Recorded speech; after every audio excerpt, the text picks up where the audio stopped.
तो आज हम सब एक नए विषय पर चर्चा करेंगे। ये वीडियो किसी ड्राफ्टिंग के ट्यूटोरियल से रिलेटेड नहीं है, बल्कि हमारे जीवन में अक्सर होने वाली सिचुएशन के ऊपर है।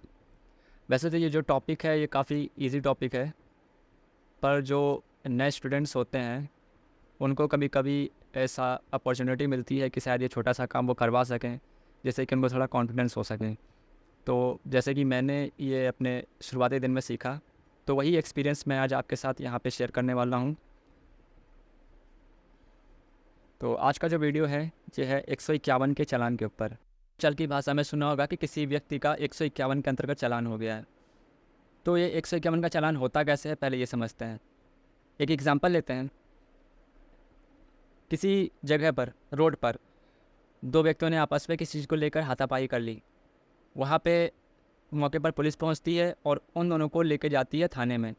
थाने में उनको, अगर वो दिन का समय है तो उनका चालान हो जाता है। दिन का मतलब है अगर सुबह 11-12 बजा है तो वहाँ लेके जाती है थाने। थाने में ले जाने के बाद उनका तुरंत 151 का चालान कर देती है।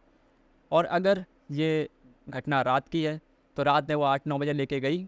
अगर वहाँ कुछ हो सकता है तो ठीक है, वरना उनको रात भर वो थाने में रखते हैं। थाने में रखने के बाद सुबह उनका 151 का चालान कर दिया जाता है। अब इसके बाद क्या प्रक्रिया होती है, ये तो हो गया 151 का चालान या फिर 107, 116 के अंतर्गत चालान होने की प्रक्रिया। इसके बाद अब आपके सामने ये सिचुएशन आएगी कि आप अपने क्लाइंट को, या फिर आपका फ्रेंड हो सकता है, वो कोई भी हो सकता है, उसको आप, इसका प्रोसीजर क्या है उसको वहाँ से वापस घर लाने का।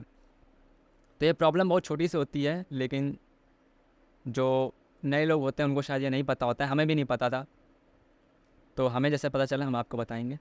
तो सबसे पहले चालान करने के बाद पुलिस उनको मेडिकल कराने के लिए भेजती है। मेडिकल कराने के बाद उनको एसएसपी ऑफिस या फिर कमिश्नरेट ऑफिस में भेजा जाता है।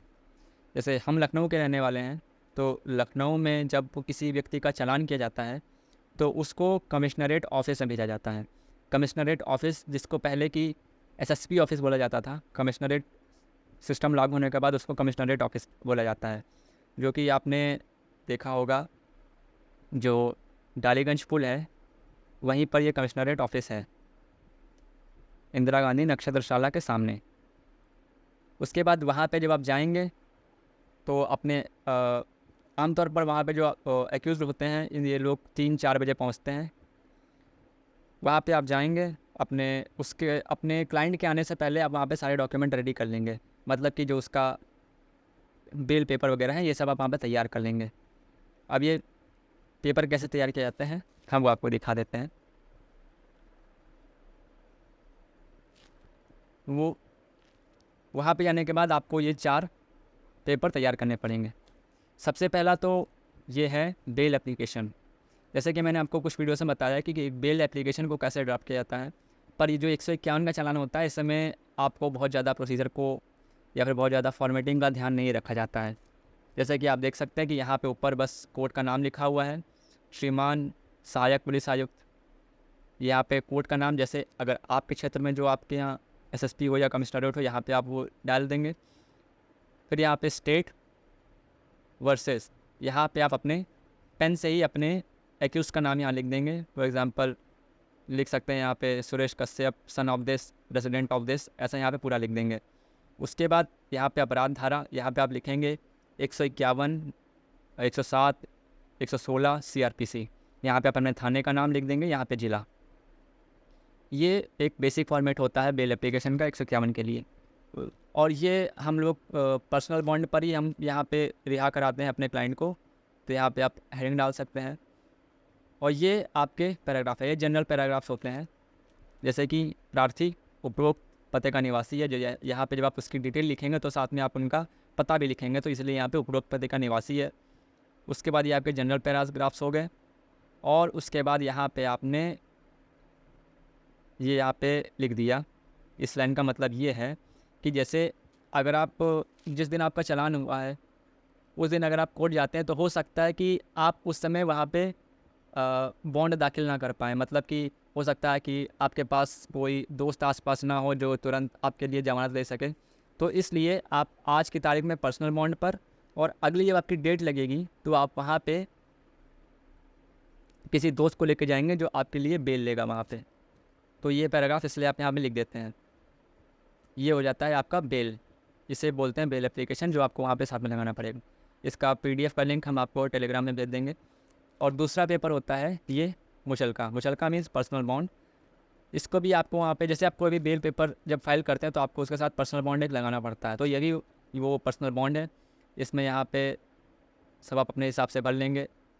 मजिस्ट्रेट महोदय, कोर्ट, ज़िला, यहाँ पे अपने ज़िले का नाम, मुकदमा नंबर छोड़ दीजिए यहाँ पे 2023 वगैरह, मतलब जो आप इसमें अपने हिसाब से भर देंगे। यहाँ पे आप लिख देंगे, यहाँ पे तो वैसे आप 50,000 पे पर्सनल बॉन्ड पर छोड़ सकते हैं, तो यहाँ पे 50,000 लिख देंगे। और इसके बाद इसको अपने हिसाब से भर लेंगे। मुचलका तो आप कहीं से भी सीख सकते हैं। उसके बाद आ जाते हैं हम इस फॉर्मेट पे।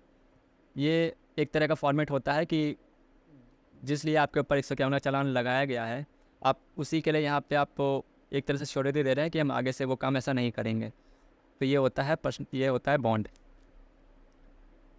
उसके बाद जो बेसिक पेपर होता है वकालतनामा, ये तो एक तरह से मस्ट ही होता है। वकालतनामा का फॉर्मेट सब लोगों के लिए अलग अलग होता है। इसको वकालतनामा को आप अपने हिसाब से भर लेंगे। यहाँ पे जैसा कि यहाँ पे मुकदमा नंबर, सन, पेशी की तारीख, आज की तारीख आप डाल देंगे। यहाँ पे अपने क्लाइंट का नाम यहाँ पे स्टेट बनाम अपने क्लाइंट का नाम। यहाँ पे आपके हिसाब से जो यहाँ पे टिकट जितने रुपए का लगता है वो यहाँ पे आप टिकट लगा देंगे। यहाँ पे आपको कोर्ट का नाम लिख देना है। मतलब जिस तरह से एक वकालतनामा भरा जाता है हर एक कोर्ट के समक्ष, आप उस हिसाब से इस वकालतनामा को पूरा भर लेंगे।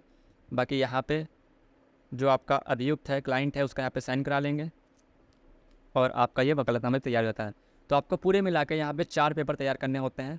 पहला बेल एप्लीकेशन, दूसरा मुचलका, तीसरा ये फॉर्मेट, चौथा ये वकालतनामा। ये आपको अपना पहली डेट पे, मतलब कि पहली डेट का मतलब है जिस दिन आपका चालान हुआ है, आप उस दिन ये चारों पेपर तैयार करके रखेंगे। और जैसे ही आपका अभियुक्त बाबूजी के सामने या फिर कमिश्नर के सामने पेश होगा, आप उसके साथ ये बेल एप्लीकेशन और ये 3 पेपर लगा देंगे।